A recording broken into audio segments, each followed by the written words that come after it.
सब में एक चीज कॉमन थी, और वो चीज क्या थी? They all stood up for a good cause. They all stood up for a good cause. कोई अच्छा मकसद लेके ये सब लोग आगे आए। सो यही मैं आज आपको भी सजेस्ट करना चाहता हूँ कि आप लोगों को भी चाहिए कि should stand up for good cause. आप भी एक बड़े मकसद के लिए खड़े हों and then see the results. आप ये ना सोचें कि सिर्फ मैंने अपना करियर बनाना है। अगर आप अपना करियर, सिर्फ अपने ही करियर के बारे में सोचेंगे तो शायद आप एक्सीलेंस प्रोड्यूस नहीं कर सकेंगे। मीन्स आपके अंदर से एफर्ट उस तरह से नहीं निकलेगी बमुकाबला इससे कि अगर आप ये सोचेंगे यार मैंने अपने प्रोफेशन से इंसानियत की खिदमत करनी है, तो एक जब बड़ा जज्बा लेके आप काम करते हैं ऑटोमेटिकली करियर में तो आप एक्सेल करेंगे तो करेंगे, एक्स्ट्राऑर्डिनरीली साथ ऑफ ह्यूमैनिटी को सर्व करेंगे, नामी आपकी होगी। But I want you to stand up for a good cause and then see the results. STEP in my eyes it's also a good cause. STEP B it's standing up for a good cause. हम चाहते हैं कि remote areas में जो students हैं वो promote हो, students overall अपने करियर में एक्सेल करें, वो ह्यूमैनिटी को जाके सर्व करें। So it's a good cause, that's why we are fighting for it. तो हमारा ओवरऑल मिशन स्टेटमेंट को 2 लाइंस में हम डिस्क्राइब करते हैं। पहले नंबर पे we want to bring revolution in education, कि पहले हमने तालीम में इंकलाब लेके आना है। उसके लिए हमने जो अपनी जो टीचिंग प्रैक्टिसेस है यहाँ पे उनको कैलिब्रेट करना है विद इंटरनेशनल स्टैंडर्ड्स, राइट। और सेकंड हमारा मिशन स्टेटमेंट क्या है? Then we will try to bring revolution through education. पहले revolution in education and then revolution through education. So it's a step. इसको 2 लाइनों में स्टेप को डिफाइन करता हूँ। It's for good cause. Anyways, here is today's big picture. ये हमारी आज की बिग पिक्चर है। हमेशा जब भी मैं आपके पास किसी भी हवाले से डिस्कशन के लिए आया हूँ, मेरी हैबिट है कि मैं आपको हमेशा एक बिग पिक्चर देता हूँ, फिर उस बिग पिक्चर में फाइनल डिटेल्स फिल इन करता हूँ so as to organize the information in your brain. So ये हमारी आज की बिग पिक्चर है। First of all, I would like to quickly revise the secrets of high scoring in entry test. Entry test में अगर आपने extra ordinary score लेना है, आपको कौन कौन से अहम उसूल फॉलो करने पड़ेंगे, उस पर हम रैपिड सी डिस्कशन करेंगे। Secondly, we will be talking about STEP preparatory courses, के स्टेप ने pre medical, pre engineering, ICS और जनरल इंटरमीडिएट के स्टूडेंट्स के लिए कौन कौन से प्रेपरेटरी कोर्सेज इंट्रोड्यूस कराए हैं, मैं उन कोर्सेज की डिटेल आपको दूंगा। Thirdly, we will be talking about STEP line of action, के स्टेप का तैयारी करवाने का तरीकाकार क्या होगा। Fourthly, I will be giving you the reasons the why you should join STEP, कि क्यों आपको चाहिए कि आप स्टेप ज्वाइन करें, क्या ऐसा डिफरेंट है स्टेप के अंदर जो कि आज तक किसी ने नहीं किया लेकिन स्टेप कर रहा है। So I will be giving you the reasons to join step and then I will be introducing to the entry test team, जो आपकी यहाँ की रहीमिया खान की टीम होगी एंट्री टेस्ट की, उसके साथ मैं आपको इंट्रोड्यूस कराऊंगा। And then I will be telling you that how you should get registered with STEP, और आखिर पे एक क्वेश्चन आंसर सेशन होगा। अगर आपके माइंड में कोई भी सवालात उभरते हैं पूरी डिस्कशन के दौरान, आप उन्हें नोट डाउन करें एंड टुवर्ड्स द एंड आप मुझसे वो क्वेश्चंस पूछ भी सकते हैं। So let's first of all talk about secrets of high scoring in entry test. Overall मैंने जो फील किया है कि एंट्री टेस्ट में सबसे बड़ा प्रॉब्लम स्टूडेंट्स का है एग्जाम ओरिएंटेड प्रिपरेशन। देखें, अगर आप एज स्टूडेंट्स आप बुक लेके बैठते हैं या कोई आप टेस्ट अटेम्प्ट करते हैं या कुछ भी ऐसा करते हैं, तो आपकी एफर्ट्स 100% चैनलाइज्ड होनी चाहिए in the direction of exam. यानी कि अगर आप किताब पढ़ें, वो किताब पढ़ी भी आपको एग्जाम पे पे करें। लेकिन बहुत बड़ा प्रॉब्लम क्या होता है कि आप पढ़ते भी हैं, एफर्ट भी लगाते हैं, लेकिन वो एफर्ट मिसडायरेक्टेड होती है। जस्ट इमेजिन करें कि ये एग्जाम है और ये आप है। आइडियली जब भी आप पढ़ने बैठे या स्टडी से रिलेटेड कोई भी प्रैक्टिस करें, you should be travelling in the direction of exam. लेकिन असल में ऐसा नहीं होता। असल में क्या होता है, हम बड़ी दफा अपनी एफर्ट रैंडम डायरेक्शन में, कई दफा बिल्कुल ऑपोजिट डायरेक्शन में लगा रहे होते हैं। So our efforts, they are not 100% channelized in the direction of exam. Exam की डायरेक्शन में नहीं है 100%। तो मैंने क्या किया है, ये उसूल वज़ा कर दिए हैं सीक्रेट्स ऑफ हाई स्कोरिंग, कि अगर आप इन उसूलों पे कारबंद रहेंगे, ऑटोमेटिकली आपकी एफर्ट्स चैनलाइज होंगी in the direction of exam. अगर फर्स्ट करें, ये 12 रूल्स हैं, इनमें से अगर आप 3-4 रूल्स वायलेट करेंगे, इसका मतलब ये होगा कि कुछ ना कुछ आपका सेगमेंट ऐसा जरूर है स्टडी का जो कि एग्जाम के लिए आपको प्रिपेयर नहीं कर रहा, वो रैंडम डायरेक्शन में जा रहा है। बहरहाल हम इन सीक्रेट से बात करते हैं। First of all understand exam format. पहला बड़ा सीक्रेट क्या है?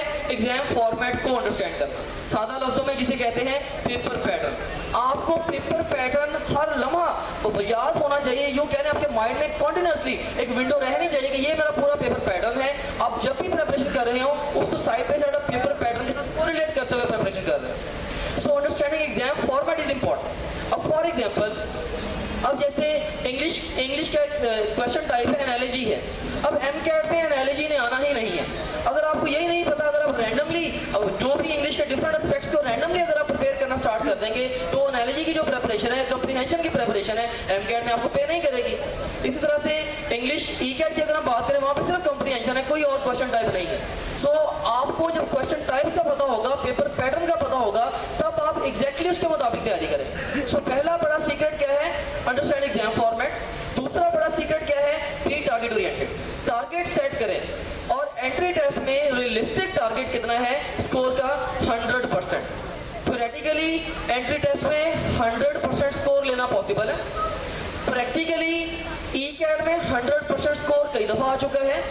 एम कैट में ओवरऑल अब तक का जो हाईएस्ट स्कोर है वो 1082 है आउट ऑफ 1100। 1082 नंबर वो हैं जो कि आ चुके हैं। मैं ये नहीं कह रहा हूँ कि आ सकते हैं, आ चुके हैं। और 1100 बाई 1100 भी वो may be with in coming with in 2-3 years या मे बी दिस ईयर वो आ ही जाएंगे किसी ना किसी स्टूडेंट, राइट। बहरहाल बी टारगेट ओरिएंटेड। आप लोग अपना टारगेट सेट करें कि आपने कितना स्कोर लेना है एंट्री टेस्ट में, और इवन एंट्री टेस्ट के अंदर सब्जेक्ट वाइज टारगेट सेट करें कि इसी सब्जेक्ट के अंदर मैंने इतना स्कोर लेना है। और टारगेट वैसे कोशिश आपकी यही होनी चाहिए आप एंट्री टेस्ट में 100% स्कोर के लिए फाइट करें। टारगेट सेट करना इसलिए इंपॉर्टेंट है क्योंकि टारगेट आपके अंदर से एफर्ट को बाहर निकालता है, राइट। और थर्ड सीक्रेट क्या है? Focus more on most likely to be tested areas. अब देखिए, बुक के जो सेगमेंट्स हैं उन्हें इम्तिहान में अहमियत के हवाले से मैं 3 तरह से डिवाइड करता हूँ।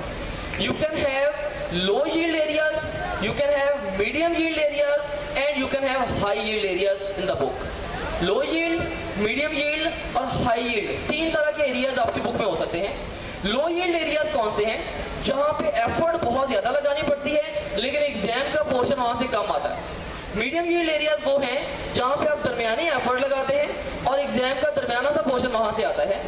हाई यील्ड एरियाज वो हैं जहाँ पे बड़ी थोड़ी सी एफर्ट लगानी पड़ती है लेकिन वो एफर्ट एग्जाम में आपको पे बैक बहुत ज्यादा करती है। मैं ये नहीं कह रहा हूँ कि आप लोगों ने सिलेक्टिव स्टडी करनी है, आप लोगों ने पढ़ना थॉरोली है, but your more focus should be on most likely to be tested areas. जहाँ से सवाल ज्यादा आने हैं वहां पे आपका फोकस भी ज्यादा होना चाहिए। फॉर एग्जाम्पल, अब अगर हम बात करें एमकैट बायोलॉजी की, टोटल उसमें 88 क्वेश्चंस हैं जो कि 10 टॉपिक्स में से आते हैं जो यूएचएस ने अपने सिलेबस में दिए हैं। उन 10 टॉपिक्स में से 52 questions, more than 50 questions just 2 topics में से।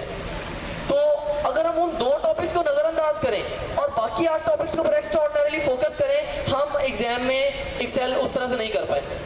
सो your more focus should be on most likely to be tested areas. इसी तरह से फिजिक्स की अगर बात करें, 13 टॉपिक्स में से 44 क्वेश्चंस आते हैं, लेकिन 44 में से 22 क्वेश्चंस जस्ट 4 टॉपिक्स में से। सो उन 4 टॉपिक्स को एक्स्ट्राऑर्डिनरीली प्रिपेयर करना ये बहुत इंपॉर्टेंट है। और बाय द वे ये भी देखने में आया है कि अगर थोड़े पोर्शन से क्वेश्चन ज्यादा आए तो क्वेश्चन का डिफिकल्टी लेवल भी ज्यादा होता है। अगर थोड़े पोर्शन से क्वेश्चन ज्यादा आए तो क्वेश्चन का डिफिकल्टी लेवल भी ज्यादा होता है। तो जहां से इसीलिए जिन एरिया से पेपर का चंक ज्यादा आ रहा है वहां पे आपको ज्यादा डेप्थ में जाके स्टडी करनी पड़ती है। बहरहाल ये इंपॉर्टेंट सीक्रेट है, focus more on most likely to be tested areas. इसके लिए हमने क्या किया है, हमने डिवाइड कर दिया है आपकी बुक के चैप्टर्स को, या मेडिकल के स्टूडेंट्स के लिए इसके यूएचएस के सिलेबस को डिफरेंट रैंक ऑर्डर हमने बना दिए टॉपिक्स के, मोस्ट इंपॉर्टेंट, लेस या लीस्ट इंपॉर्टेंट, वो हम एक टेबल की शक्ल में आपको दे देते हैं। बॉटम लाइन पॉइंट मेरी डिस्कशन का ये है कि जब भी आप अपनी टेक्स्ट बुक का कोई भी सेगमेंट प्रिपेयर कर रहे हो फॉर एंट्री टेस्ट, आपको पता होना चाहिए कि ये हाई यील्ड है, मीडियम यील्ड है या ये लो यील्ड है, ये इंतहाई अहम है या ये कम अहम है, राइट। सो इन तीनों कैटेगरीज में से किसी एक कैटेगरी में वो टॉपिक फॉल कर रहा हो, उसके अकॉर्डिंगली आपने वहां पे टाइम स्पेंड करना है और अपनी एफर्ट पुट करनी है। फिर फोर्थ बिगेस्ट सीक्रेट क्या है, एंटीसिपेट क्वेश्चंस। जब भी आप किसी एग्जाम की प्रेपरेशन के लिए किताब को पढ़ें, आप ये सोच के पढ़ें कि यहाँ एग्जाम में यहाँ से सवाल कैसे आना है, right. So whenever you are studying your textbook for the preparation of entry test in specific and any exam of the world in general, always keep one thing in your mind, that how questions would be asked on your final exam, right? Always keep in mind certain words like what, when, where, which, why, how, who, या सादा लफ्जों में एक ऐसा hypothetical चश्मा लगा के किताब को पढ़ें कि किताब में आपको blunt text नजर ना आए बल्कि सवाल नजर आए, and then you read your textbook in quest of finding the answers to those questions.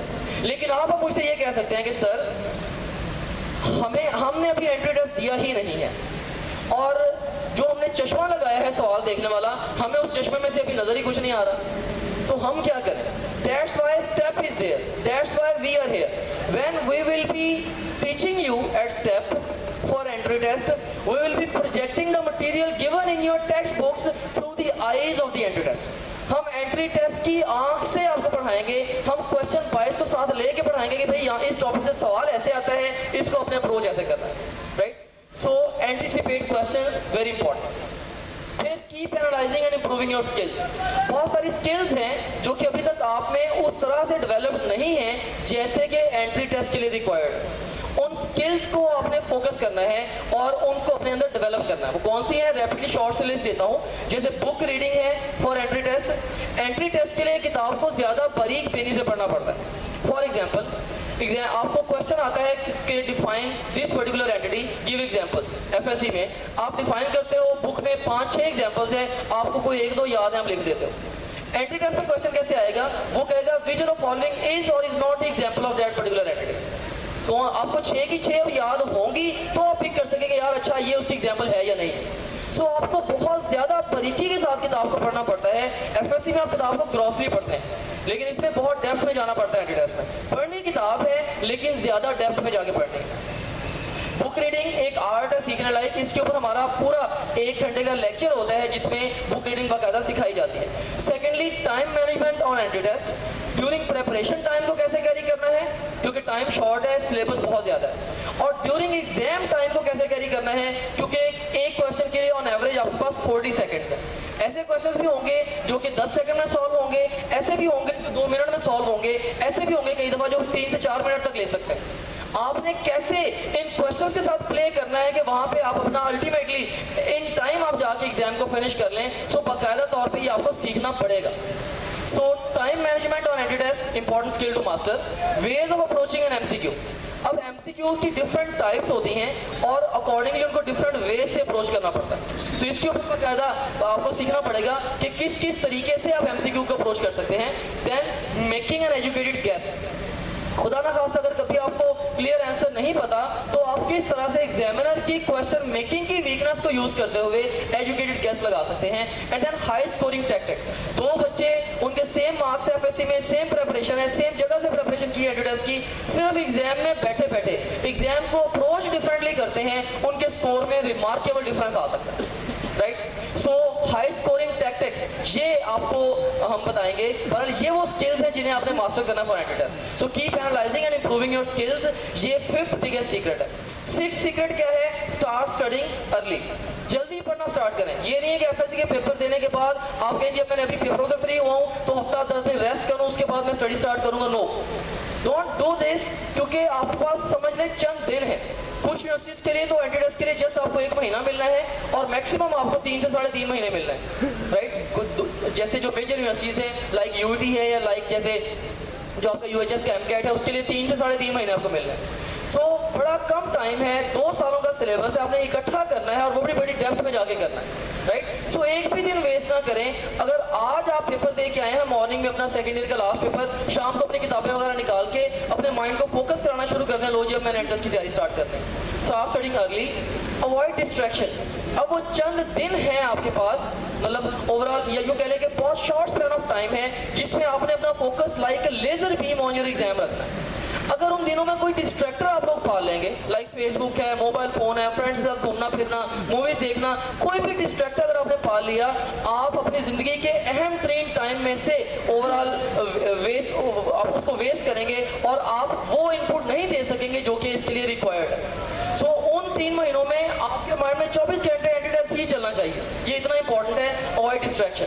Then set daily routine. Daily routine अपनी सेट करें, 24/7 आपकी रूटीन सेट होनी चाहिए। मीन्स कि डेली आपका एक तो रूटीन डेली बेस पे चेंज ना करें। ये नहीं है कि कभी सुबह पढ़ लिया, कभी दोपहर, कभी शाम, कभी रात। नो, एक प्रॉपर रूटीन सेट करें, राइट। और उसके बाद फिर अपने डेज को प्लान करें। रोजाना रात सोने से पहले अगले दिन की प्लानिंग करके सोएंगे, कल का पूरा दिन मैंने इस तरीके से गुजारना। क्योंकि जब आप प्लान करके सोते हैं, आपकी जो एफिशिएंसी है वो ज्यादा होती है, आप ज्यादा फोकस रहते हो। So set daily routine. उसके बाद no importance of text books. याद रखें कि इम्तिहान में कोई भी सवाल टेक्स्ट बुक से बाहर नहीं आता। बहुत सारे सिस्टम्स क्या करते हैं, वो आपको लेक्चर्स के जरिए या अपने क्वेश्चंस के जरिए वो रैंडम डायरेक्शन में ले जाते हैं।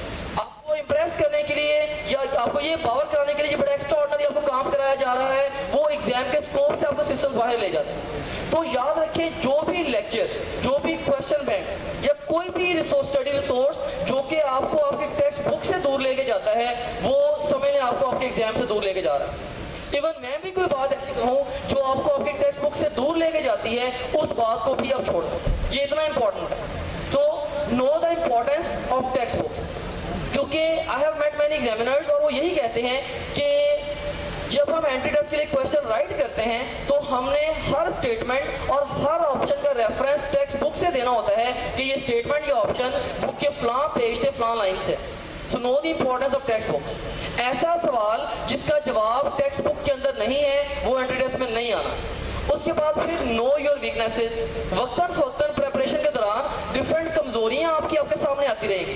कॉन्सेप्ट से रिलेटेड वीकनेसेस, टाइम मैनेजमेंट से रिलेटेड, स्किल से रिलेटेड, जनरल स्किल से रिलेटेड, राइट। सो जो भी वीकनेसेस आपके सामने आती जाएं, आप उन वीकनेसेस को नोट डाउन करें, उनको एड्रेस करने के लिए प्रॉपर स्ट्रेटजीज बनाएं और उनको प्रॉपर्ली एड्रेस करें, राइट। सो अपनी वीकनेसेस पे आंख रखें कि भाई कौन कौन सी मेरी कमजोरियां हैं। क्योंकि आपका कमाल एज एन एंट्री स्टूडेंट यही होता है कि आप अपनी सारी वो गलतियां जो कि आपने असल एग्जाम में जाके करनी है, आप पहले ही एग्जाम से पहले ही वो सारी गलतियां करके उनसे सीख लें।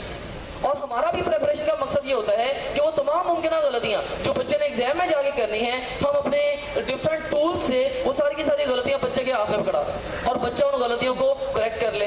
उसके बाद फिर practice practice practice and then do some more practice. इतने क्वेश्चंस प्रैक्टिस करें जितने पॉसिबल, कोई लिमिट नहीं है इसकी। और उसके बाद adopt positive attitude. Your focus should be like a laser beam on your studies, specially during the entry test period. अब हम बात करते हैं स्टेप के प्रेपरेटरी कोर्सेज के हवाले से। स्टेप के प्रेपरेटरी कोर्सेज, इसमें first of all let's talk about courses for pre medical students. अब प्री मेडिकल के स्टूडेंट्स के लिए हमने 2 तरह के कोर्सेज ऑफर किए हैं। एक स्टेप एमकेट एक्सटेंसिव प्रेप है और दूसरा स्टेप एमकेट बेसिक प्रेप है। ये दोनों कोर्सेज मेंट हैं so as to prepare you for the MCAT Punjab public sector.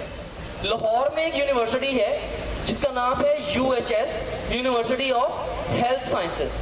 University of health sciences पिछले कई साल से पूरे पंजाब में डिफरेंट सेंटर्स बना के वो एमकेट कंडक्ट कराती है और उस बेसिस पे अल्टीमेटली मेरिट बनता है। और पूरे पंजाब के जो गवर्नमेंट सेक्टर के कॉलेजेस हैं और इवन कुछ प्राइवेट कॉलेजेस भी हैं, उनमें जो एडमिशन है वो उसी एंट्री टेस्ट की बेस पे होता है।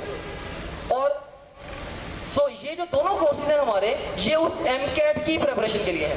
बहुत सारे बच्चे क्वेश्चन पूछते हैं कि सर इसमें नस की प्रिपरेशन शामिल है कि नहीं है। मैं कह रहा हूं कि इसमें नस की प्रिपरेशन शामिल नहीं है और वो अपने स्ट्रेटेजी के लिए शामिल नहीं की हुई, क्योंकि नस के लिए आपको 100% बुक्स पढ़नी है। इस एमकेट के लिए आपको बुक्स का 50% पढ़ना है, वो जो कि उन्होंने अपने सिलेबस में दिया हुआ है। और नस की सीटें भी बहुत कम हैं इसके मुकाबले में जो मेडिकल के स्टूडेंट्स के लिए, इसके मुकाबले में जो पब्लिक सेक्टर एमकेट की जो सीटें हैं वो बहुत ज़्यादा हैं। लाइक नस की 100 के मुकाबले में इसकी 3500 सीट्स। हम ये नहीं चाहते कि थोड़ी सी सीट्स के लिए आप अपनी 50% एफर्ट उधर दे दें। हम चाहते हैं कि आप अपनी मैक्सिमल एफर्ट इसी के अंदर पुट करें।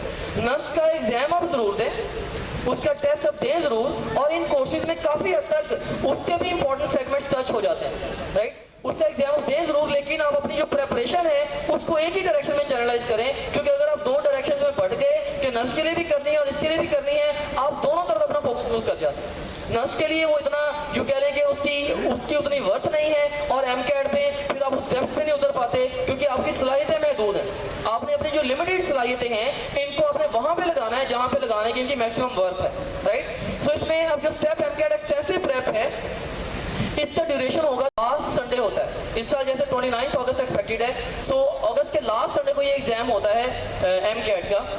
और इसमें हम कराएंगे क्या, कोर्स हाइलाइट्स क्या है। बेसिकली MCAT एक्सटेंसिव प्रेप में 2 फेजेस है। फेज 1 को बोलते हैं कोचिंग फेज और फेज 2 को बोलते हैं टेस्ट सेशन।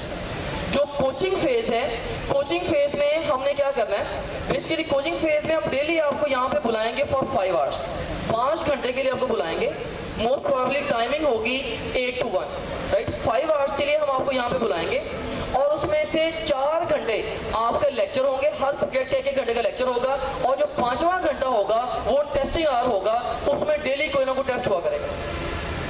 जो लेक्चर वाला टाइम है उसमें हम या तो आपको लेक्चर दिया करेंगे या जो टेस्टिंग आवर में हो चुका होगा उसे हम डिस्कस कराया करेंगे।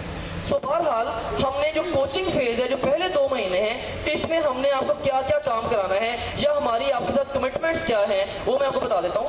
नंबर 1, हमने एंटायर UHS सिलेबस की फास्ट रिवीजन करानी है उस मेथोडोलॉजी से जो कि अभी आगे चल के मैं डिस्क्राइब भी करूंगा मल्टीमीडिया बेस्ड लेक्चर्स के जरिए, नंबर 1। और नंबर 2, हमने पूरे सिलेबस के 4 मरतबा टेस्ट लेने, 4 रिवीजन इसी के अंदर हमने करा देनी टेस्टों के जरिए, टॉपिक वाइज, फिर कम्युलेटिव, फिर हाफ सिलेबस, फिर full syllabus, right. So 4 revision through test and test discussions हैं। और इसी 2 महीने के एंड पे हम 5 फुल लेंथ पेपर आपसे लेंगे, बिल्कुल वैसे जैसे कि रियल एग्जाम होता है, ताकि अभी तकरीबन पहला कोचिंग फेज मुकम्मल करके आपको ये पता चले कि this is where you are standing, right. So ये हमारे कोचिंग फेज के कंटेंट्स हैं। अब कोचिंग फेज जैसे ही खत्म होगा आपका टेस्ट सेशन स्टार्ट हो जाएगा। टेस्ट सेशन में हम क्या करेंगे, टेस्ट सेशन में डेली हम आपको 5 घंटे के लिए बुलाएंगे, उसमें 2.5 आवर्स का आपका डेली टेस्ट हुआ करेगा, 2.5 घंटे का, और 2.5 घंटे में उसके टेस्ट की उसी दिन डिस्कशन हुआ करेगा। और इसमें हमने क्या किया है, हमने हर टेस्ट को कैलिब्रेट कर दिया है विद द रियल एग्जाम, लेकिन सिलेबस हमने डिवाइड कर दिया है। लाइक इसकी 4 फेज है, टॉपिक वाइज फेज है, कम्युलेटिव फेज है, हाफ सिलेबस फेज है, फुल सिलेबस फेज है। 4 इसके डिफरेंट फेज है। पहले टॉपिक वाइज फेज में हमने पूरे सिलेबस को 9 हिस्सों में डिवाइड किया, फिर इसी तरह से 4 हिस्सों में, फिर 2 हिस्सों में, फिर हर सब्जेक्ट का 220 सवालों का एक पेपर, फिर एंड पे 5 फुल लेंथ पेपर। सो इसके टोटल 5 फेजेस बनते हैं। सो हमने 5 फेजेस में आपको 4 दफा टेस्टों के जरिए पूरी रिवीजन करा देनी है, और 5वीं फेज में अल्टीमेटली जाके हमने full length papers just exam की तरह के हमने आपसे वो भी कंडक्ट करा देना, राइट। सो ये है इसकी कोर्स हाइलाइट्स। ये टेस्ट सेशन हमारा होगा, उसके बाद फिर आपको फ्री कर देंगे, आप जाएंगे अपना टेस्ट दे देंगे। और एग्जाम से 3-4 दिन पहले हम आपको फ्री कर देते हैं कि ठीक है अब घर बैठ के थोड़ी बहुत सेल्फ स्टडी करें और जाके एग्जाम दें, राइट। सो बॉटम लाइन ये है कि MCAT का एक्सटेंसिव प्रेप जो हमारा सेशन है, ये MCAT पब्लिक सेक्टर के लिए तैयारी कराएगा। और इस पूरे सेशन में 3-3.5 महीने में हमने आपको एक दफा सिलेबस पढ़ाना है, 8 मरतबा पूरे सिलेबस के टेस्ट लेने हैं, और 10 मरतबा हमने आपसे असल इम्तिहान जैसे टेस्ट लेने हैं। सो ये हमारा इसके कोर्स हाइलाइट्स होगी। अब बच्चों का क्वेश्चन होता है सर स्कॉलरशिप पॉलिसी क्या है, स्कॉलरशिप्स आप कैसे देंगे स्टूडेंट्स को। तो हमने बड़ी extra ordinary scholarship policy introduce कराई है, probably for the first time ever in the history of Punjab college. इतने एक्स्ट्रा ऑर्डिनरी हमने स्कॉलरशिप पॉलिसी दी है एंट्री टेस्ट में। उसमें जिस बच्चे का स्कोर 500 प्लस है, जिस बच्चे का स्कोर फर्स्ट ईयर में 500 प्लस है, उसके लिए कोई फी नहीं है, वो 100% एंटाइटल्ड है विदाउट स्कॉलरशिप, राइट। वो फ्री ऑफ कॉस्ट जस्ट आगे फॉर्म सबमिट कराएगा, हमारी क्लासेस में बैठ जाएगा। और only thing which is going to retain that child in our classes, of course that is the quality of our teaching, जो कि इंशाल्लाह अभी आपको उसकी ग्लिम्स भी मिलेगी जब डिफरेंट टीचर्स आके आपके सामने इंटरेक्ट करेंगे और अपने सब्जेक्ट के ऊपर बताएंगे कि हम क्या हैं और कितनी हमारी ग्रिप है हमारे सब्जेक्ट के ऊपर इंशाल्लाह। So just to build your confidence, to boost up your confidence, जिस टीम ने आपको पढ़ाना है वो टीम भी आज मैं साथ लेके आया। एनीवेज, तो इसमें जिस बच्चे का स्कोर 500 प्लस उसके लिए कोई फी नहीं है, जिस बच्चे का स्कोर 490 प्लस है 75% ऑफ, जिस बच्चे का स्कोर 480 प्लस है उसके लिए 50% ऑफ है, और जिस बच्चे का स्कोर 465 प्लस है 465 से ज्यादा उसके लिए 25% फी ऑफ है। सो बॉटम लाइन ये है कि जिस बच्चे का स्कोर 465 से ज्यादा होगा वो बच्चा स्टेप के किसी ना किसी स्कॉलरशिप के क्राइटेरिया में फॉल कर रहा होगा, राइट। वो जस्ट रिजल्ट कार्ड अपने फॉर्म के साथ अटैच करे, उसको वो स्कॉलरशिप वहीं पे बगैर किसी और प्रोसीडिंग के वो उसको मिल जाएगा। और बाय द वे यही स्कॉलरशिप पॉलिसी बाकी सारे कोर्सेज के लिए भी है। अब हम बात करते हैं स्टेप एमकैट बेसिक प्रेप की। अब बेसिक प्रेप क्या है, बेसिक प्रेप और एक्सटेंसिव प्रेप में डिफरेंस क्या है? देखिए, जब डे 1 पे आप हमारे पास आएंगे एमकैट में एडमिशन लेने के लिए, हम आपको दो ऑप्शन देंगे जी, आप एक्सटेंसिव प्रेप में आए या बेसिक प्रेप में आए। आप एक्सटेंसिव प्रेप में आते हैं उस दिन से लेके इम्तिहान तक आप हमारे साथ हैं। बेसिक प्रेप में आप आते हैं, आप पहले 2 महीने के लिए एडमिशन ले रहे हैं, उसके बाद टेस्ट सेशन के लिए आपकी चॉइस है, आप दोबारा एडमिशन लेना चाहें दोबारा एडमिशन ले लें। अगर आप उसको उसको कन्वर्ट कराना चाहें, बाय द वे कन्वर्ट भी कई दफा करा सकते हैं, लेकिन या फिर टेस्ट सेशन के लिए अलग से एनरोल हो, राइट। सो ये है हमारा basic prep. So basic prep को मैं इस तरह से डिफाइन करूंगा कि एक्सटेंसिव प्रेप में से टेस्ट सेशन निकाल दें, जो बाकी बच गया वो बेसिक प्रेप। एक्सटेंसिव प्रेप में से टेस्ट सेशन निकाल दें, जो बाकी बच गया वो बेसिक प्रेप। लेकिन देखें, अगर आप एक्सटेंसिव प्रेप के लिए एनरोल होते हैं, आपकी टोटल फी है 30,500, टोटल फी 30,500 है। और अगर आप बेसिक प्रेप में आते हैं, टोटल फी आपकी 20,500 है। टेस्ट सेशन की अलग से जो फी पे करनी पड़ेगी आपको, दैट वुड बी 14,500 रुपीज। तकरीबन आपको यूँ कह लें, अगर आप अलग अलग बेसिक प्रेप और टेस्ट सेशन में आते हैं, आपको अप्रॉक्स 5,000 एक्स्ट्रा पे करना पड़ेगा। इसके कुछ एडमिनिस्ट्रेटिव रीजंस हैं जिसकी बिना पे हमें फीस स्ट्रक्चर ऐसा रखना पड़ेगा। बहरहाल चॉइस इज योर्स, आप जिस भी सेशन में आना चाहें, हमारी तरफ से ऑल ओपन है, आप किसी में भी आ सकते हैं। सो बेसिक प्रेप हमने डिस्कस कर ली। अब हम डिस्कस करते हैं कोर्सेज फॉर प्री इंजीनियरिंग और आईसीएस स्टूडेंट्स। अब प्री इंजीनियरिंग और आईसीएस के स्टूडेंट्स के लिए कौन कौन से कोर्सेज हैं? इसमें स्टेप ईकैड एक्सटेंसिव प्रेप है, फिर स्टेप ईकैड बेसिक प्रेप है। जो स्टेप ईकैड एक्सटेंसिव प्रेप है, इसमें हम देखें कि इसमें हमने पाकिस्तान की सारी मेजर इंजीनियरिंग यूनिवर्सिटीज को टारगेट कर लिया। लाइक इसमें प्रयास है, फास्ट है, यूईटी है, नस्ट है, गुलाम इसाक खान है, और इवन इसी के अंदर एनटीएस की प्रिपरेशन भी शामिल है, राइट। इसमें हमने एक्स्ट्रा सब्जेक्ट्स क्वांटिटेटिव एनालिटिकल वगैरह के वो भी इसी के अंदर हमने ऐड किए होंगे। बहरहाल हमने एक्सटेंसिव प्रेप में पाकिस्तान की सारी मेजर इंजीनियरिंग यूनिवर्सिटीज की इकट्ठे प्रिपरेशन करा रहे हैं। अब प्रॉब्लम यह है कि डिफरेंट यूनिवर्सिटीज के एग्जाम पैटर्न्स डिफरेंट है, डिफरेंट यूनिवर्सिटीज की प्रायोरिटीज डिफरेंट है। तो अब ये बहुत कॉम्प्लिकेटेड प्रॉब्लम था कि हम इनके लिए प्रिपरेशन कराएं कैसे, और डिफरेंट यूनिवर्सिटीज के टाइम फ्रेम भी डिफरेंट है। फॉर एग्जांपल कुछ यूनिवर्सिटीज ऐसी हैं जिनका आपके एफएससी के आखिरी पेपर के बाद तकरीबन 25 दिन के बाद टेस्ट हो जाना है, टेस्ट हो जाना है। कुछ ऐसी भी हैं जिनका टेस्ट 1.5 महीने बाद होना है, कुछ ऐसी भी हैं जिनका टेस्ट 3 महीने के बाद होना है।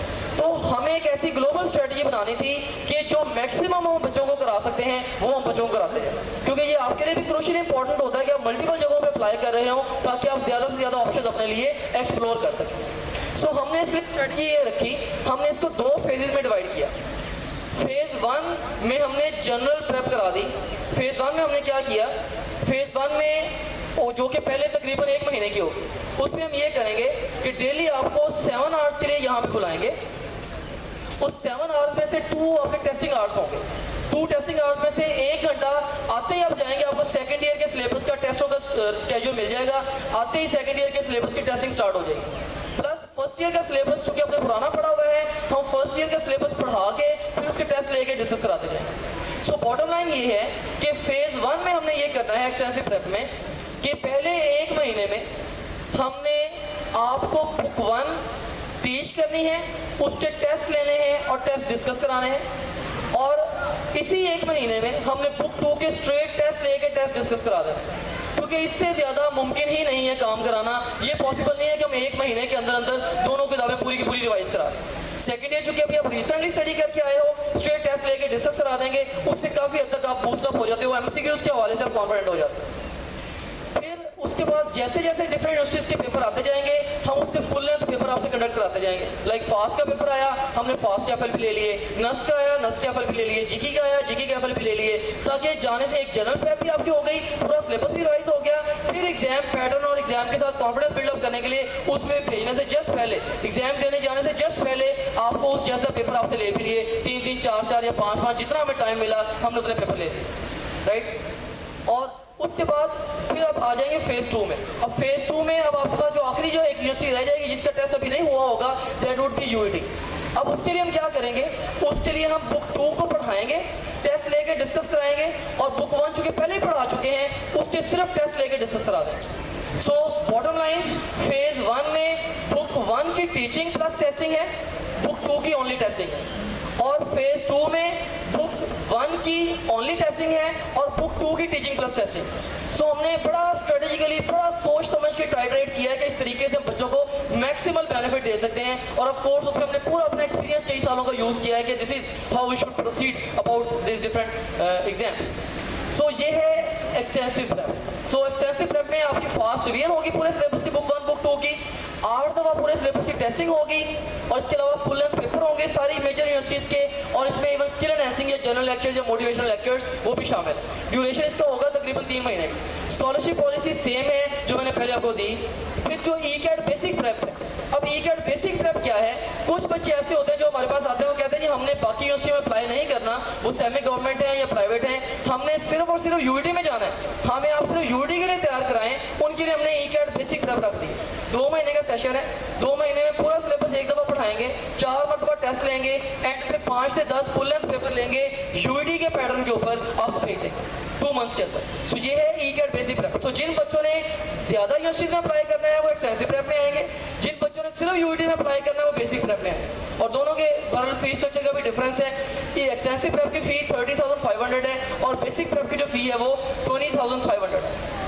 एनीवेज, उसके बाद नेक्स्ट आप देखें कि हमारे पास नेक्स्ट है जी courses for general intermediate students, जिसमें FSc, pre medical, pre engineering, ICS और इवन कॉमर्स वगैरह के स्टूडेंट्स आ जाते हैं। बहुत सारी यूनिवर्सिटीज़ आपको एडमिशन देने के लिए एनटीएस फेस करती है। एनटीएस में 2 मेजर सेगमेंट्स होते हैं, एक तो उसमें जनरल सेगमेंट होता है जैसे इंग्लिश और क्वांटिटेटिव एनालिटिकल का, और दूसरा उसमें सब्जेक्ट बेस्ड सेगमेंट होता है। लाइक अगर 90 क्वेश्चन हैं, 90 में से 60 क्वेश्चन इंग्लिश क्वांटिटेटिव एनालिटिकल के होंगे जो कि आपने अभी तक नहीं पढ़े उस तरह से, जबकि 30 क्वेश्चन होंगे जिन सब्जेक्ट्स जो आपके इलेक्टिव या इख्तियारी मज़ामीन होंगे उनमें से 10-10 सवाल आएंगे। तो हमने क्या करना है, एनटीएस में हमने जो सब्जेक्ट्स आपने नहीं पढ़े हुए, हमने उन सब्जेक्ट्स की आपको लेक्चर्स, टेस्ट और टेस्ट डिस्कशंस के जरिए तैयारी करा देंगे। 40 डेज का ये कोर्स होगा और इसके फी जो वो 10,500 रुपीज़ है। बहरहाल जिन स्टूडेंट्स ने एनटीएस देना है या इस एनटीएस की बेस पे कहीं पर एडमिशन लेना है, वो हमारा एनटीएस का बेसिक प्रेप ज्वाइन करेंगे। सो ये थे स्टेप के कोर्सेज। अब हम रैपिडली कंक्लूड करते हैं स्टेप के लाइन ऑफ एक्शन को कि हमने आपको तैयारी करानी कैसे है। मतलब स्टेप की ये खूबी ये है कि हमने हर बंदे को एक क्लियर लाइन ऑफ एक्शन दिया। अब देखें, मैं एक बड़ा मोटा सा असूल है, मतलब ये असूल मेरे अपने लिए भी वैलिड है और यही असूल ग्लोबली सबके लिए वैलिड है कि क्या करना है, क्यों करना और कैसे करना है। मतलब 3 बुनियादी सवालात हर बंदे के सामने है। कोई भी एडमिनिस्ट्रेशन है, कोई टीचर है, कोई स्टूडेंट है, किसी भी प्रोफेशन का कोई बंदा है, उसके माइंड में हमेशा 3 सवाल है, क्या करना है, क्यों करना है और कैसे करना है। तो आपके माइंड में कोर्स 3 सवाल है, भाई क्या करना है, क्यों करना है और कैसे करना है। एंट्रेंस के हवाले से जैसे हमारे टीचर्स हैं उनके पास अपना लाइन ऑफ एक्शन, हमारे इन्फो ऑफिसर्स के पास अपना लाइन ऑफ एक्शन है, लेकिन अब आपके लिए जो लाइन ऑफ एक्शन है वो मैं आपको दे रहा हूँ, जो कि ये यूं कह लें कि ये वो सिराते मुस्तकीम है जिस पर आपने चलते हुए अपने एंट्रेंस की तैयारी करनी है। ये सीधा रास्ता है। इस पर देखें कि सबसे पहले आपने टेक्स्ट बुक पढ़नी है। हमने इस दफा एक बड़ा एक्स्ट्राऑर्डिनरी काम किया है, वो ये किया है हमने डे वाइज सेशन प्लान कर दिया। मीन्स कि अगर हमने कहा ना कि हमारा सेशन जो 3 महीने का है, हमने 3 महीने की पूरी डे वाइज प्लानिंग दे दी है कि इस दिन इस सब्जेक्ट का ये पढ़ाया जाएगा और ये टेस्ट होंगे। हमने बड़ी कॉन्क्रीट प्लानिंग की है और उसमें हमने ओवरऑल मैनेजमेंट को देखते हुए हमने थोड़ा बहुत कंपनसेशन का मार्जिन भी अंदर ही डाल दिया है, ताकि अगर थोड़ी बहुत चीज़ें प्लस माइनस होती हैं उसी स्केड्यूल के अंदर वो कंपनसेट भी हो सकती है।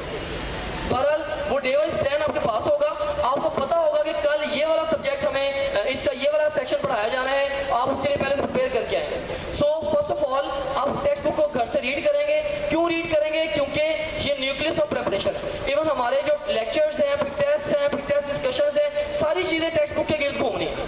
हर वो चीज़ अहम है जो किताब के अंदर है और हर वो चीज़ भी अहम है जो किताब को समझने में मदद देती है। सो आप टेक्स्ट बुक को पढ़ेंगे, इसमें पढ़ते हुए आप क्या करेंगे, इंपॉर्टेंट पॉइंट्स हाईलाइट करेंगे और कंफ्यूजिंग पॉइंट्स को मार्क करेंगे। फिर दूसरे नंबर पे you will listen to the lecture. अब आप हमारी क्लास में आ जाएंगे, क्लास में आके आप लेक्चर सुनेंगे। अब लेक्चर में हमारी आपसे 3 कमिटमेंट्स हैं। क्या? नंबर 1, हमने आपको ओवरऑल फास्ट रिवीजन करानी है सिलेबस के सेगमेंट की। नंबर 2, हमने आपको क्वेश्चन वाइज देनी है। आपको हमने ये बताना है कि यहाँ से सवाल ऐसे आएगा, यानी कि एग्जाम के जो पैटर्न क्वेश्चन है वो हम आपको दे रहे हैं हर टॉपिक के साथ साथ। और थर्डली हमने क्या कर रहे हैं, हमने आपको क्वेश्चंस को अप्रोच करने के लिए टिप्स भी देनी है कि यहाँ से क्वेश्चन आए तो उनको आप इस तरीके से अप्रोच करेंगे। सो ये 3 हमारी बेसिक कमिटमेंट्स है लेक्चर्स के अंदर। बट आप लेक्चर सुनेंगे जिसमें fast way and pattern question problem solving आपको सिखाई जाएगी। अल्टीमेटली इसमें अपने इंपॉर्टेंट पॉइंट्स को नोट करना है और जो कंफ्यूजन है उनको जो कि पहले जनरेट हुई थी ड्यूरिंग बुक रीडिंग वो क्लासरूम में डिस्कस करना है। वैसे तो टीचर्स माशाल्लाह सारे एक्सपीरियंस है, उन्हें पता है कि कहाँ पे बच्चे ब्लॉक होते हैं। ज्यादातर कंफ्यूजन को वो खुद ब खुद ही अपने लेक्चर में कवर कर जाए। अगर फिर भी कुछ रह भी जाएंगी तो उन कंफ्यूजन को डिस्कस भी कर सकते हैं। अब तीसरा मरला आ गया, री रीड द टेक्स्ट बुक। देखिए पहले आपने खुद से किताब को पढ़ा अपनी आंख से, और उसके बाद हमने आपको किताब पढ़ाई एग्जाम की आंख से। अब आपकी आंख भी एग्जाम की आंख बन चुकी है। अब घर जाके आप दोबारा किताब को पढ़ेंगे एग्जाम की आंख से। You will now re read the text book through the eyes of exam. और टेक्स्ट बुक पे आप एडिशंस बना, overall you will make additions to the text बुक। जो आपने पॉइंट्स नोट किए हैं लेक्चर में वो भी टेक्स्ट बुक के ऊपर ही ले जाएंगे। और अगर जरूरत पड़ती है तो बुक में से कुछ स्टफ या कुछ टेबल याद करने वाला है उसको प्रिपेयर भी कर लेंगे, मेमोराइज भी कर लेंगे, क्योंकि एंड टेस्ट के लिए रिक्वायरमेंट है। उसके बाद फिर आप घर पे एमसीक्यूज की प्रैक्टिस करेंगे उस रिसोर्स से जो हम आपको प्रोवाइड करेंगे। और इसका कैसे करेंगे आप, एक तो इसका ओवरऑल करते हुए अपने आप को वैल्यूएट करना है कि घर पे जो आप एमसीक्यूज प्रैक्टिस करेंगे उसका आपका मकसद होगा अपने आप को वैल्यूएट करें कि अभी आपकी तैयारी कहाँ तक पहुंची है। और जो अगला आपका क्लास टेस्ट होना है नेक्स्ट डे हमारे पास आके उस टेस्ट की तैयारी करनी है। बहरहाल घर पे क्वेश्चंस की प्रैक्टिस करते हुए भी जो सवाल आपके गलत हो या जो आपको कंफ्यूज करें उन क्वेश्चंस को भी आप नोट डाउन कर लें और बल्कि उनसे रिलेटेड लर्निंग को भी टेक्स्ट बुक पे ले जाएं। फिर आप हमारे पास आएंगे अगले दिन क्लास में आपका टेस्ट होगा जो कि रियल एग्जाम के साथ कैलिब्रेटेड होगा। क्वेश्चन क्वालिटी के हवाले से भी, टाइम वगैरह के हवाले से भी, फॉर्मेट के हवाले से। आपने टेस्ट के दौरान क्या करना है, एक तो देखना है कि टेस्ट इसमें से कौन कौन से कॉन्सेप्ट्स पूछे गए हैं, और सेकेंडली टेस्ट चेकिंग स्किल्स को प्रैक्टिस करना है। और फिर you will attend the test discussion. फिर क्या होगा, टेस्ट डिस्कशन आप अटेंड करेंगे टेस्ट के बाद। और टेस्ट डिस्कशन में हमने क्या करना है, 3 रूल्स हम फॉलो करते हैं। वी डिस्कस ऑल क्वेश्चंस, कि हर सवाल को प्रॉपर्ली डिस्कस करते हैं, सिर्फ की नहीं बोलते। वी डिस्कस ऑल ऑप्शंस, कि ये इसलिए जवाब है और बाकी 3 इसलिए जवाब नहीं है। And then we discuss all variables, कि अगर स्टेटमेंट या ऑप्शन में ये चेंज आए तो इससे आपका आंसर ऐसे चेंज होगा। सो अगर आपने 100 क्वेश्चन अटेम्प्ट किए हैं तो इस अप्रोच से प्रैक्टिकली आप 500 क्वेश्चन अटेम्प्ट करेंगे। और यही हमारा मकसद है कि आपको मैक्सिमम क्वेश्चन एक्सपोजर ही हमने देना है। सो इसमें भी आपने क्या करना है, जो सवाल आपके गलत हुए नोट करें, या कंफ्यूज जिन्होंने आपको किया था वो नोट करें टेक्स्ट बुक के ऊपर, राइट। और उसके बाद फिर आप हमारा half syllabus, full and test वो साथ साथ होते जाएंगे। उसमें ओवरऑल वो भी होंगे simulated with the real exam. उससे भी आप क्या करेंगे, जो जैसे जैसे वक्तन डिफरेंट टॉपिक थी, वीकनेस आपके सामने आती जाए, अपने वक्तन में टेक्स्ट बुक को अपडेट करते रहना। बहरहाल इस पूरे 2 महीने के एंड में जो हमारा पहला कोचिंग फेज होगा उसके एंड में 2 बड़े मकासद हमें हासिल हो जाएंगे। कौन कौन से, number 1, you will be highly prepared for the exam.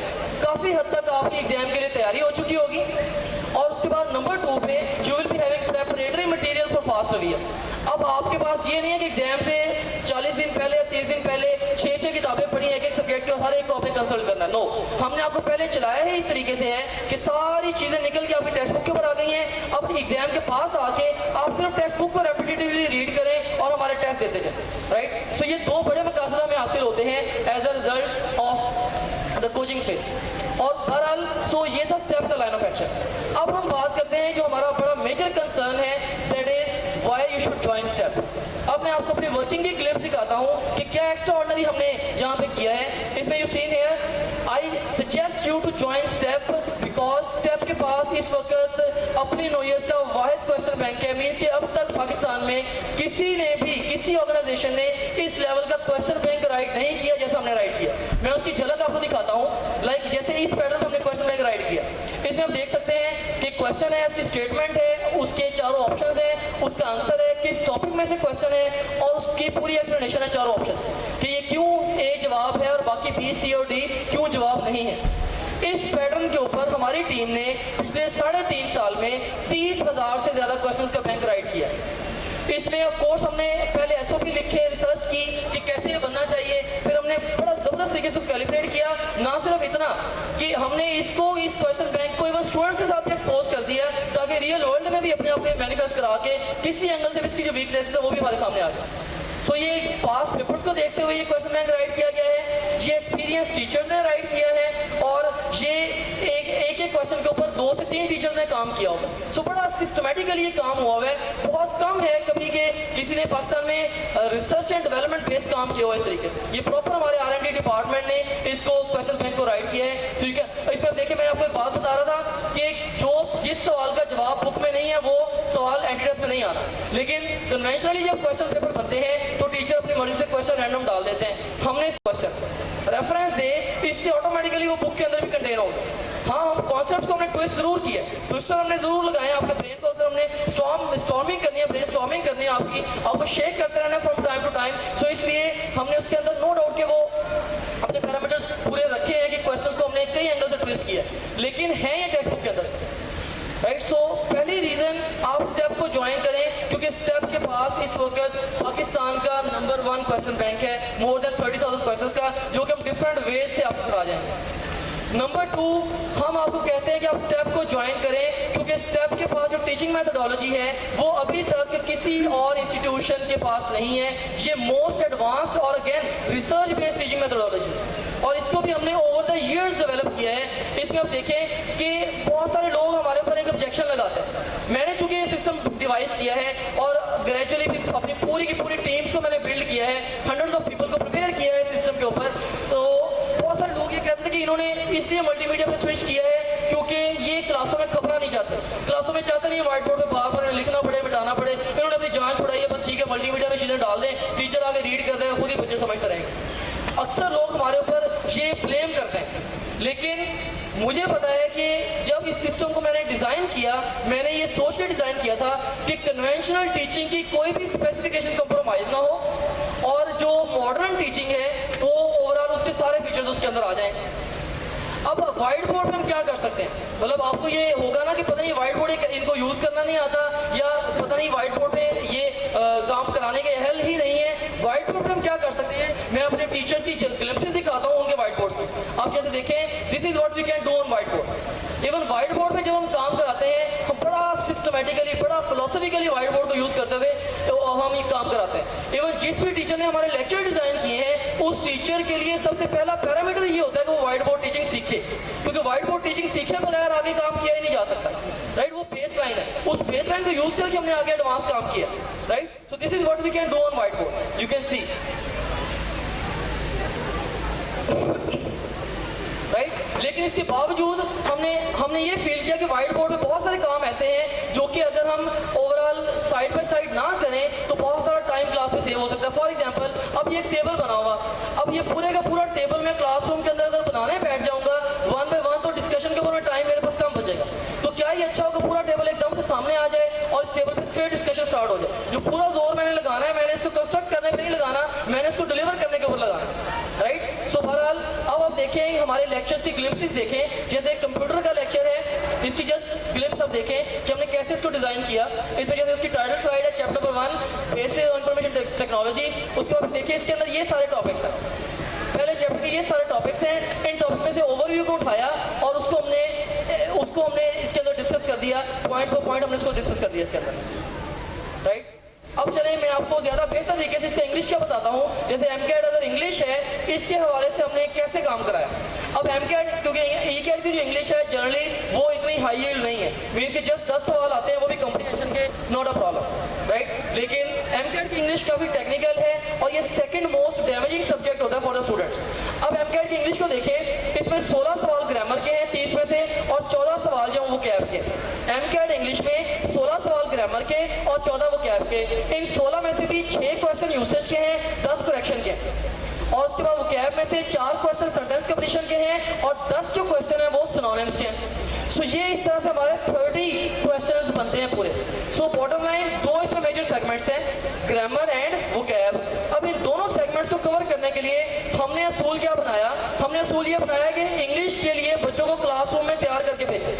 English के लिए घर के लिए बच्चों को एक्स्ट्रा ऑर्डिनरी काम ना दे, घर में जाके बच्चा साइंसेस में टाइम ज़्यादा स्पेंड करे, इंग्लिश को क्लासरूम में ही प्रिपेयर करा के भेजें। कैसे? इंग्लिश में देखिए, फॉर एग्जाम्पल हमने सबसे पहला काम ये किया, हमने एग्जाम ट्रेंड्स को स्टडी किया। जैसे ये टेबल हमने कंस्ट्रक्ट किया है, इसमें ये देखिए इस ग्रामर के अंदर ये डिफरेंट पोर्शंस हैं जिसमें से क्वेश्चन आते हैं। सब्जेक्ट वर्ब एग्रीमेंट है, noun pronoun, verb, adjective part, article, adverb, preposition, parallelism. ये डिफरेंट ग्रामर का, जिसमें से यूसेज और करेक्शन आते हैं। और देखें 2009 से लेके 2014 तक हमें पता है कि 2009 में सब्जेक्ट वर्ब एग्रीमेंट में से एक क्वेश्चन आया, 10 में कोई नहीं आया, 11 में एक, 12 में 4, 13 में एक, 14 में एक क्वेश्चन, राइट। हमें हर ग्रामर के सेगमेंट का पता है किस साल इस सेगमेंट में से कितने क्वेश्चन आए। अब आप यहाँ पे जरा गौर करें, प्रेपोजिशन में से 2009 में 8 क्वेश्चन, 10 में 8 क्वेश्चन, 11 में 7, 12 में 7, 13 में 7, 14 में 6 क्वेश्चन।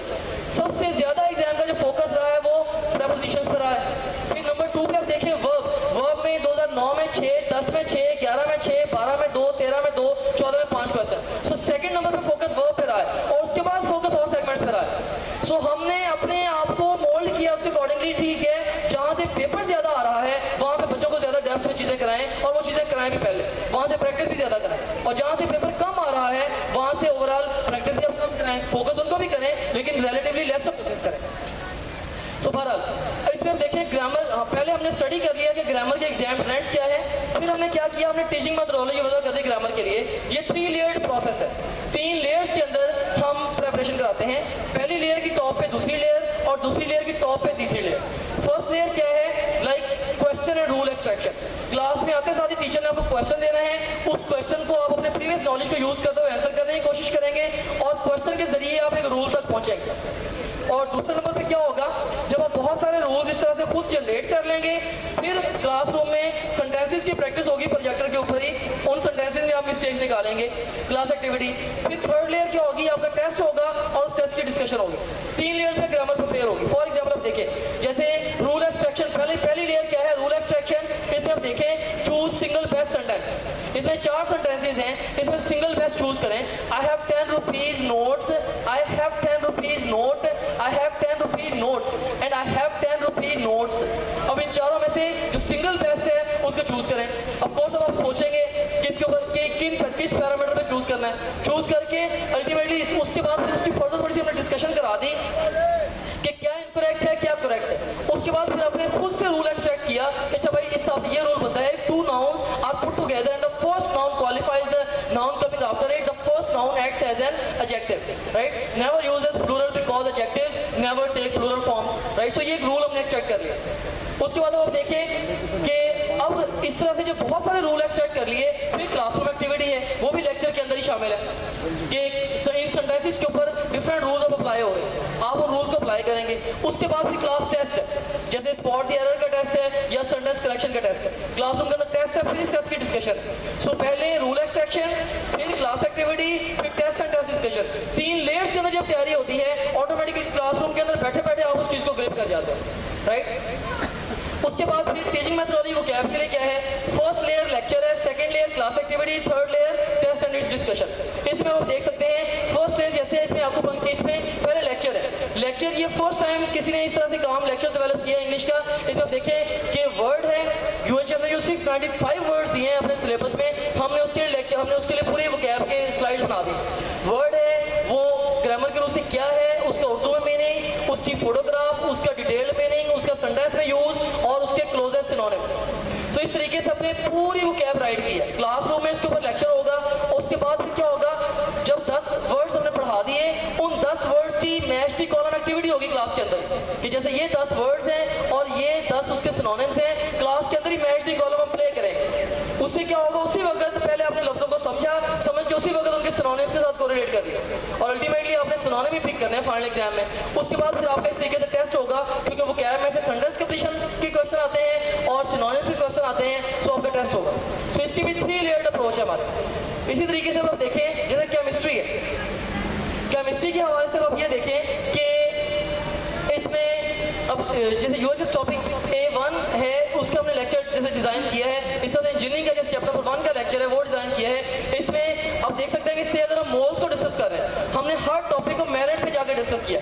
अगर हम मोल्स को डिस्कस कर रहे हैं ना, तो मोल्स के अंदर आप देखें कि ये क्वेश्चन डोमेन हमने दे दी कि मोल में से सवाल ऐसे आया करता है, लाइक मोल में से मोल दे के वो मैथ पूछेंगे, मोल दे के नंबर ऑफ पार्टिकल पूछेंगे, मोल दे के वॉल्यूम पूछेंगे, मैथ दे के पार्टिकल पूछेंगे, मैथ दे के वॉल्यूम पूछेंगे, पार्टिकल दे के वॉल्यूम पूछेंगे। ये सारी क्वेश्चन डोमेन है। लाइक क्वेश्चन डोमेन पहले बताई, मोल मैथ क्वेश्चन ऐसे आएगा, फिर इस तरह से मोल पार्टिकल क्वेश्चन ऐसे आएगा, फिर इस तरह से मोल वॉल्यूम क्वेश्चन ऐसे आएगा, फिर इसके बाद मैथ पार्टिकल क्वेश्चन ऐसे आएगा, इसके बाद मैथ वॉल्यूम क्वेश्चन ऐसे आएगा, फिर पार्टिकल वॉल्यूम क्वेश्चन ऐसे आएगा। हमने सारी सिमतों के क्वेश्चन आपको पहले दे दिए। मकसद क्या कि आपकी हम डायरेक्शन मुतय्यन कर रहे हैं कि आपने इस सिमत में जाना है इस टॉपिक को पढ़ते हुए। और उसके बाद फिर क्या होगा, उसके बाद हम मोल को बकायदा पढ़ाएंगे। लाइक अब उसको डिफाइन कराया, फॉर्मूलाज का दिया, उसके बाद उसके जो भी कन्वर्जन बताई, और उसके बाद फिर एवोगाड्रो नंबर पढ़ा दिया। उसके बाद फिर बारे में क्वेश्चन आ गए, फिर हमने मोल और एवोगाड्रो नंबर को कोरिलेट करा दिया डिफरेंट फ्लो शीट्स के जरिए। जैसे अब ये देखिए, ये एक नटशेल है। इस एक नटशेल में बेसिकली ये एक नटशेल है, लेकिन ये सैकड़ों क्वेश्चन है। ये एक नटशेल, इसमें से सैकड़ों सवाल बनते हैं। फॉर एग्जाम्पल एग्जाम में क्वेश्चन आएगा, मैथ्स दे के नंबर ऑफ मोल पूछेंगे, नंबर ऑफ मोल दे के मैथ पूछेंगे, मैथ दे के नंबर ऑफ पार्टिकल पूछेंगे, नंबर ऑफ पार्टिकल दे के मैथ पूछेंगे, नंबर ऑफ पार्टिकल दे के वॉल्यूम पूछेंगे, वॉल्यूम दे के मैथ पूछेंगे। सो ये जितने मर्जी डायरेक्शन में आप सोचते जाए, अब ओवरऑल सिर्फ इस एक नटशेल के जरिए आपको पता है कि आपने किधर से किधर को जाना है, तो कैसे जाना है। लाइक अगर आपने मैथ से नंबर ऑफ मोल पे जाना है तो मोलर मैथ से मल्टीप्लाई करेंगे। अगर आपने मैथ से वॉल्यूम पे जाना है तो मैथ से पहले मोल निकालेंगे, मोल से वॉल्यूम निकालेंगे, राइट। सो इस तरह से हमने हर टॉपिक पर रिसर्च किया प्रॉपर कि इस टॉपिक में से बच्चों को हमने फैसिलिटेट कैसे करना है। हमारा मेजर रोल टीचर की बजाय फैसिलिटेटर का है कि हम आपको फैसिलिटेट कर रहे हैं कि आप बड़े सुकून से चीज़ों को बड़े स्मूथ वे में ग्रिप करते हुए चलते हैं, राइट। सो ये हमारा इसका केमिस्ट्री का वर्क था।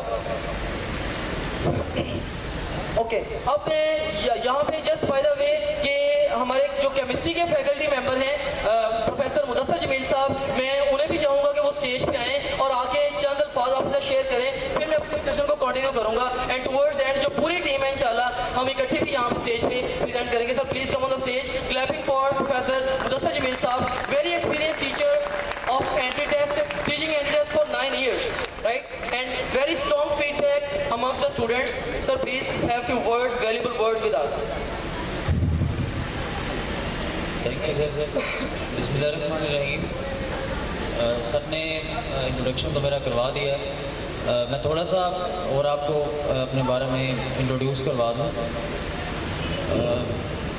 पूरे पंजाब लेवल पे सबसे पहली ATP की जो बुक लिखी गई थी वो स्कॉलर केमिस्ट्री के हवाले से शायद आप लोगों तक पहुंची हो, या स्कॉलर केमिस्ट्री के हवाले से आप लोगों ने अगर स्टडी की भी हो तो उसमें आपको मेरा नाम नज़र आएगा। और इस्लामाबाद और रावलपिंडी में मेरा जो है वो एक्सपीरियंस रहा है पढ़ाने का भी। और इस तरह से एंट्री टेस्ट के हवाले से कुछ ऐसी बेसिक इन्फॉर्मेशन जो आप तक मैं पहुंचाना चाहूँगा। डेफिनेटली वो तो with the passage of time जब आप लोग यहाँ पे स्टडी करेंगे तो सारी चीज़ें जो आप तक पहुँच जाएंगी। जैसे अगर हमारे पास डाइपोल मोमेंट के हवाले से कोई क्वेश्चन आ जाता है, बहुत सारे ऑप्शंस हमारे पास आते हैं कि dipole moment let's suppose which of the following has zero dipole moment. आपको मुख्तलिफ कंपाउंड्स दे दिए जाते हैं, अमोनिया है, कार्बन मोनोऑक्साइड है, आपके पास जो है वो कार्बन डाइऑक्साइड है, वाटर है, डिफरेंट एग्जांपल्स हैं। अब इन तमाम एग्जांपल्स को याद कैसे रखा जाए कि डाइपोल मोमेंट इसमें है इसमें नहीं है, उसके लिए एक बड़ा सिंपल सा रूल है, आप तक पहुँचा रहा हूँ। डाइपोल मोमेंट से मैक्सिमम टाइम जो है वो क्वेश्चन आ चुका है, चाहे वो ई कैट में चाहे वो एम कैट में, मैनी टाइम्स जो है वो रिपीट हो चुका है ये क्वेश्चन।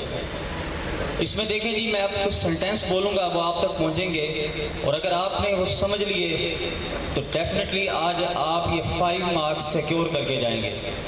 सेंटेंसेस ये हैं कि अगर कोई molecule, if a molecule consists of 2 types of atoms, दोबारा रिपीट कर रहा हूँ, if a molecule consists of 2 types of atoms having no lone pair will have 0 dipole moment। कोई एग्जाम्पल उठा के देख लें, ऐसा मॉलिक्यूल जिसमें सिर्फ 2 टाइप्स ऑफ एटम्स हैं और उसमें कोई लॉन पेयर नहीं है, उसकी डाइपोल मोमेंट 0 होगी।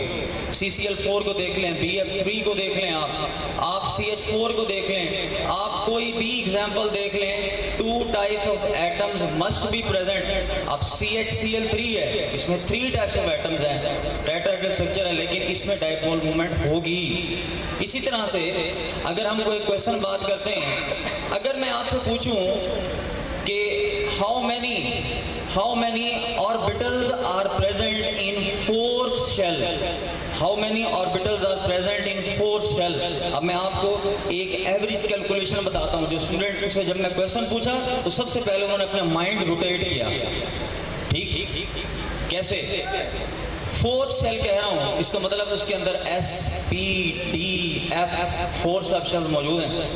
S में 1 ऑर्बिटल, P में 3, D में 5, F में 7। अब स्टूडेंट्स ने काउंट किया, जितनी बात मैं आपको बता रहा हूँ इतना टाइम आपका लग रहा है आपके माइंड में। स्टूडेंट्स ने काउंट किया, आंसर आया 16। क्या ये आसान नहीं हो जाएगा कि अगर हम n स्क्वायर कर लें तो डायरेक्ट आंसर आएगा और हमारे पास जो है क्वेश्चन सॉल्व। यानी 4 स्क्वायर 16, थर्ड सेल का पूछता है 3 स्क्वायर 9। कितना आसान हो गया काम। तो ये शॉर्टकट है हमारे पास कि हमने कैसे अटेम्प्ट कैसे करना है, हमारी अप्रोच कैसे होनी चाहिए। अगर कोई हमें दे देता है जी ब्यूटीन है जी आपके पास, उसकी ओजोनोलाइसिस करवाएं, बताएं जी क्या प्रोडक्ट बनेगा। हम कहते हैं जी मोनोजोनाइड बनाएं, ओजोनाइड बनाएं, उसकी हाइड्रोलिसिस करें। क्यों लंबा काम करते हैं इतना। जहां पर डबल बॉन्ड है ब्रेक करें, जिन दो कार्बन आइटम्स के दरमियान में बॉन्ड है वहां ऑक्सीजन लगाएं, आपका प्रोडक्ट सामने।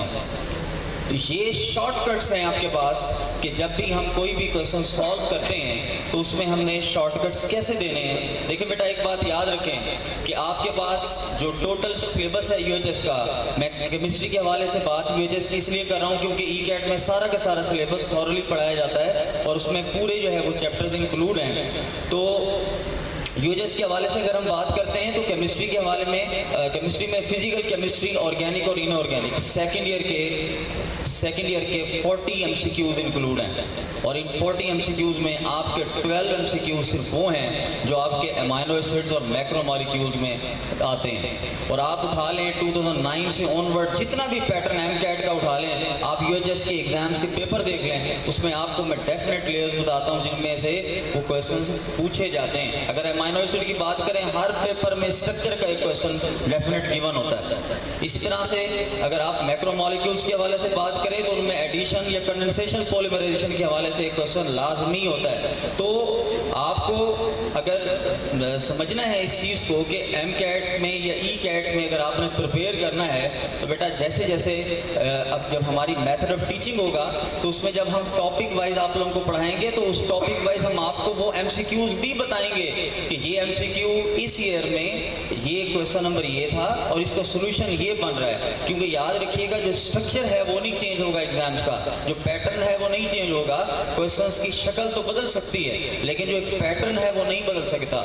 इसलिए मैं 3 हिस्सों में डिवाइड करता हूँ।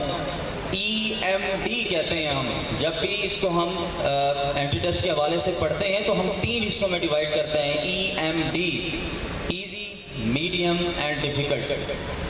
और इनके अंदर जो कैटेगरीज होती हैं उसमें 80% तक वो क्वेश्चन होते हैं जो मेमोरी बेस्ड होते हैं, जो नॉलेज बेस्ड होते हैं।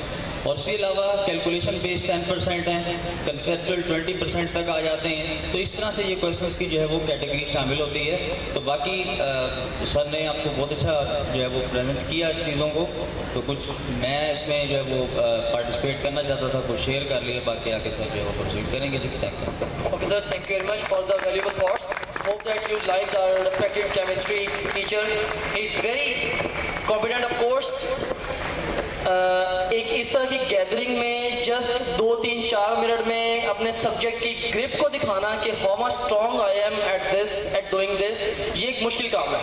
इवन बहुत एक्सपीरियंस टीचर्स के लिए भी एक मुश्किल काम होता है कि 700-800 लोग अगर बैठे हैं वहाँ बैठे बैठे बगैर का टॉपिक पढ़ाए ये बताना है कि इसको किस तरह से हमने कैरी करना है, अपनी ग्रिप दिखाना। बहरहाल he has done it quite well. उन्होंने अपनी टीचिंग की आपको ग्लिप्स भी दी कि वो शॉर्टकट्स हैं और टू द पॉइंट्स थी, hits in the bulls I actually. पता यार यहाँ से बच्चा ब्लॉक है, इसको इस तरीके से यहाँ से निकालना है। सो यही बेसिकली हमारे स्टेप के बेसिक नॉर्म्स हैं। अब मैं बगैर टाइम वेस्ट किए यहाँ पे प्रोफेसर अरसलान शकील साहब को दावत दूंगा जो हमारे फिजिक्स के फैकल्टी मेंबर हैं, वो आपके साथ अपनी बैठ को शेयर करें।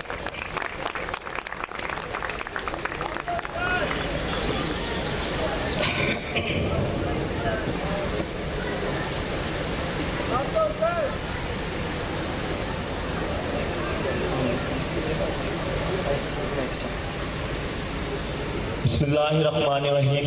My name is Arslan Shakil, Master in Physics from Punjab University, Lahore. This is my today's big picture. आप देख सकते हैं कि यहाँ पे सबसे पहला टॉपिक जो है इंट्रोडक्शन टू फिजिक्स। आज हम सबसे पहले इंट्रोडक्शन टू फिजिक्स पे बात करेंगे। अगर हम इंट्रोडक्शन टू फिजिक्स पे बात कर रहे हैं तो अगर फिजिक्स का क्रिटिकल एनालिसिस किया जाए तो अभी तक फिजिक्स की दोनों बुक्स के अंदर हम 228 टॉपिक्स, 202 उससे रिलेटेड सब टॉपिक्स, 283 शॉर्ट क्वेश्चन, 221 न्यूमेरिकल्स, 103 उनकी एग्जांपल्स और 27 डिफरेंट लॉज जो है वो पढ़ चुके हैं। इसी तरह से ही आपकी बुक के अंदर जो इंफॉर्मेशन है वो काफी रैंडम है, बिखरी हुई है डिफरेंट टॉपिक्स के अंदर।